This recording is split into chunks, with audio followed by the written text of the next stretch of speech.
Esiet sveicināti, labdien, labdien, ar jums Vita Solo, personīgās izaugsmes un biznesa coach.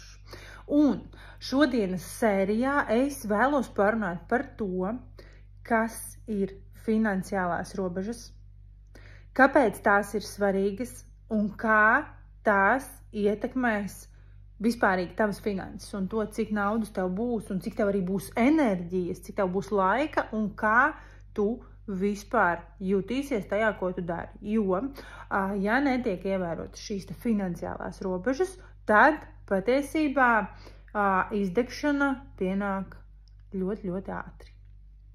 Ja? Un tātad par ko ir stāsts?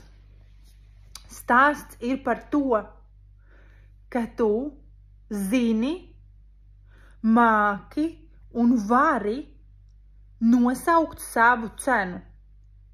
Tātad, pirmām kārtām, tu apzinies vērtību tam, ko tu dari. Jebkurā sfērā, jebkurā lietā, ja, jebkurā jautājumā, tu apzinies vērtību tam, ko tu dari. Tātad, tu zini savu cenu. Pat, ja tas,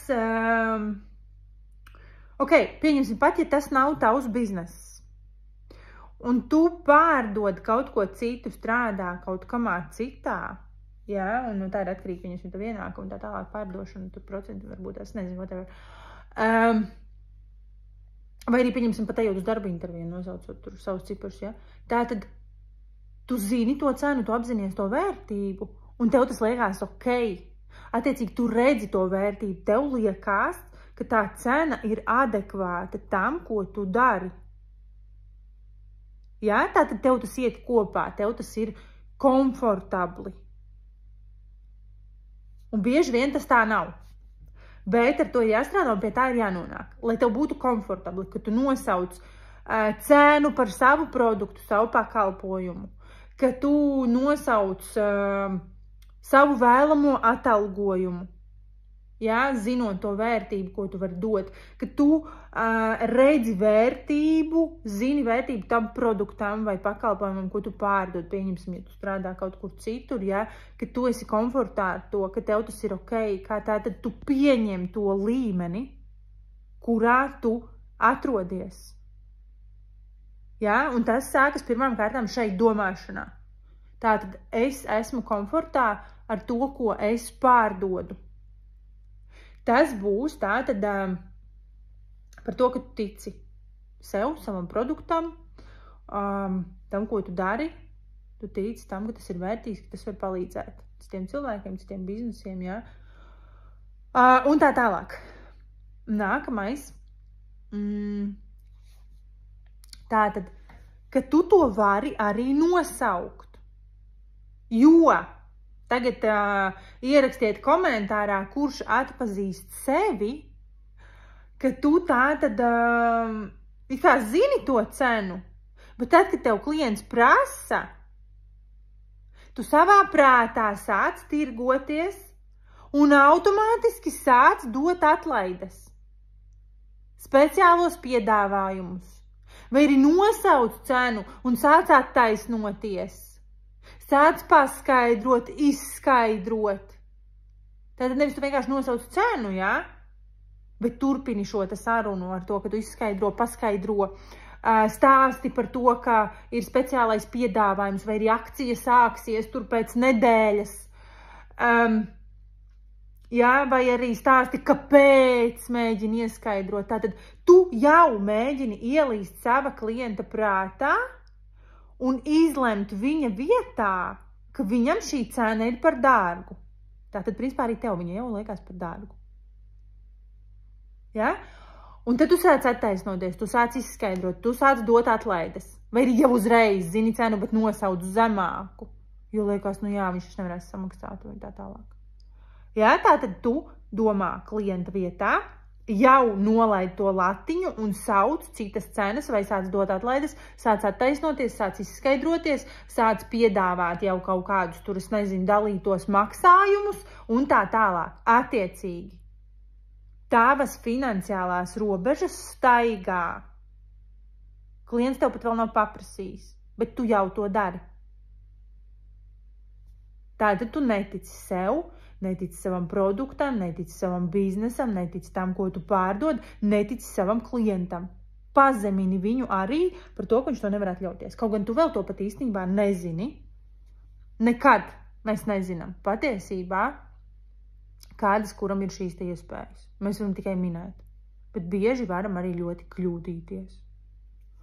Lūk, jā, tā tad sāc piedāvāt kaut kādas papildus iespējas, tur es nezinu, nomaksu, dalītos maksājumus, kredītus un varbūt tās tur vēl sazini ko. Jā, vai skaidrot, kad būs atlaides, kāpēc šis produkts ir tik labs, kāpēc viņš ir izdevīgs, bet tev pat to neprasīja.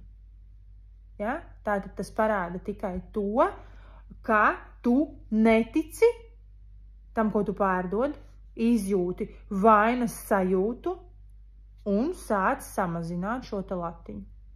Kaut gan it kā iepriekš savā prātā izlēmi, ka tāda būs tā cena. Un tad sāc sevi minimizēt komunikācijā reālajā situācijā. Ja? Un pēc tam vēl bieži vien, ko cilvēki dara, apsola sev, ka nākamreiz es tā nedarīšu. Principā tā ir tāda kā atkarība. Ja? Un tad atkal izdara, un tad atkal vaino sevi. Apburtais loks. Apburtais loks. Un pamats ir ieraudzīt savas preces produktu pakalpojumu vērtību, lai tu varētu mierīgi nosaukt šo te cenu un nedot sev atlaides. Nu, vismaz nedarīt to pirms tev klients to prasa. Ja? Nedomāt klienta vietā. Tā kā tas ir ļoti, ļoti svarīgs punkts. Tas ir ļoti, ļoti svarīgs punkts, jo tas ir stāsts par tavām finansiālajām robežām. Tieši tāpatās arī šī robeža, jau tālāk ejot, ok, pieņemsim, tu pat aizgāji uz tam, ka tu nosauc to cenu, ko tu gribēji, bet klients sāk prasīt, un tu uzreiz tā kā atdodies un padodies. Bet iespējams ir vērts vienkārši pakomunicēt un paskatīties, ja? Vai tiešām to vajag. Ir klienti, kam vienkārši patīk patirgoties, vienkārši painteresējas. Ja? Un vai tas ir tā vērts, atkal ļoti ir jāizvērtē šī situācija, jo tas ietekmēs tavas finanses. Lūk, un tad nākamais punkts, kas vēl ir ļoti, ļoti interesants, patiesībā šis te ir, pat es teiktu, vēl svarīgāks, nekā viss citas, par to varētu ierunāt kaut kādā pēc tam vēl vienu video. Draugi, tu dod atlaides vai vispār dod bez maksas saviem draugiem. Kāda būs pazīme? Tev ir ļoti, ļoti daudz draugu, un it īpaši viņi uzrodās tajos brīžos, kad viņiem no tevis kaut ko vajag. Tas nozīmē ko? Viņi neciena tevi, neciena tavu darbu, neciena tavu biznesu un neredz tajā vērtību. Tāpēc uzskata, ka var no tevis ņemt bez maksas, var no tevis ņemt par lielām atlaidēm un var tevi izmantot. Jautājums ir, vai tad, ja šim te draugam būtu jāmaksā pilnā cena par tavu produktu vai tavu pakalpojumu, vai jūs vēl joprojām draudzētos, un vai viņš pirktu no tevis? Un ļaujot šiem te cilvēkiem to darīt, tas jau parāda to, ka tu necieni sevi. Un ļauj citiem necienīt sevi. Tas ir stāsts par robežām. Tātad tu ļauj visiem bez maksas vazāties pa tavu biznesu, un tādā veidā viņi ekonomē uz tava rēķina, bet tu zaudē. Bet tu zaudē. Ja? Un jautājums, vai tev šāds biznesa modelis der? Vai tev tas ir ok? Jā, cilvēkiem ieslēdzās bailes tur pazaudēt draugus, bailes tur palikt vienam un tā tālāk. Bailes, ka tur es tagad būšu slikts cilvēks un tā tālāk. Neviens bizness nav par to, ka tu esi labs cilvēks. Neviens bizness nav par to, ka tu ļausi visiem sevi izmantot. Neviens bizness nav par to, ka tu tagad visiem dos atlaides. Ja tu gribi augt biznesā, attīstīties, iet uz nākamo finanšu līmeni, tev vajadzēs stingras finansiālās robežas. Un tas ir stāsts par vērtību, par tavu vērtību. Vēlreiz es atkārtošos. Pirmām kārtām tu tici sev, otrām kārtām tu tici tam, ko tu pārdod.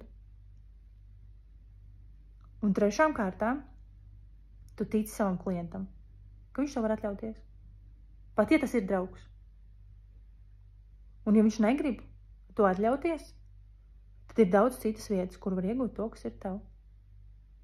Un tad tiešām ir jautājums, vai tas ir draugs. Un tad dažkārt nostrādā jautājums. Kas ir labāk?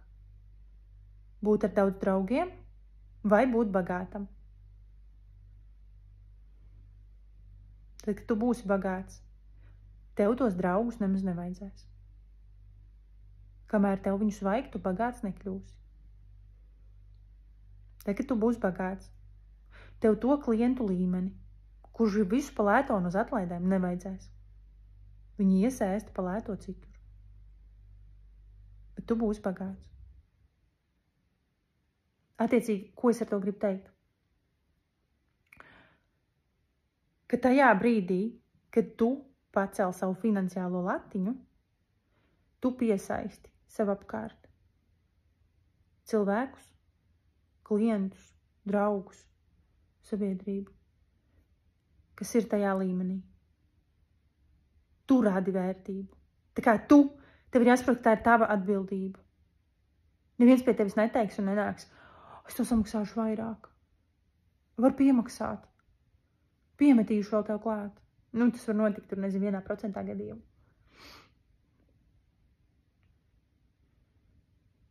Bet kopumā tu nosaki savu vērtību. Tu nosaki savu latiņu. Jā, tur būs nākamie jautājumi. Jā, tur būs nākamās lietas, par ko ir jādomā. Es pastāstīšu citā video. Kaut gan es pateikšu tagad, lai jūs varat jau aizdomāties. Attiecīgi, tu novilksi to latiņu, tu sapratīsi savu cenu, savu vērtību, savu produktu. Un tev būs jādomā, kur atrodas šie cilvēki, kur tev nepieciešams marketēties, lai piesaistītu šos cilvēkus, kas atbilst tavam līmenim. Attiecīgi, es nezinu, pļavnieku kaut kādā tur rajončikā, tev nebūs tā sabiedrība, visticamāk, ja tev būs luxury līmeņa cenas. Jā, kas pieņemsim būs tur, es nezinu, klusajā centrā. Pieņemsim.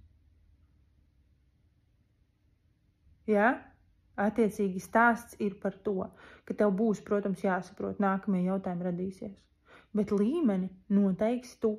Pirmām kārtām atkal mēs atgriežamies pie programmēšanas. Tu sevi programmē uz to, kas tu gribi būt, kā tu gribi, ar ko tu vēlies strādāt, kas ir tas līmenis, kurā tu vēlies strādāt, kādus klientus tu vēlies, kādus cilvēkus, kādus sadarbības partnerus, kādus draugus, kādus sabiedrības apkārt. Viss atbild šiem jautājumiem, tik līdz tu zini un saproti. Un radi to vērtību un tici tam, ko tu dari. Visu tu pacelies nākamajā līmenī. Ja nē, es atgriezīšos pie tā paša, ko es teicu sākumā.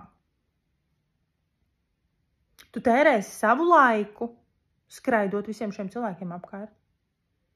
Tu tērēsi savu enerģiju, jo tas paņem daudz enerģijas, it īpaši vēl par to, ka tu dusmojies par to, ka tiek pārkāptas tavas robežas.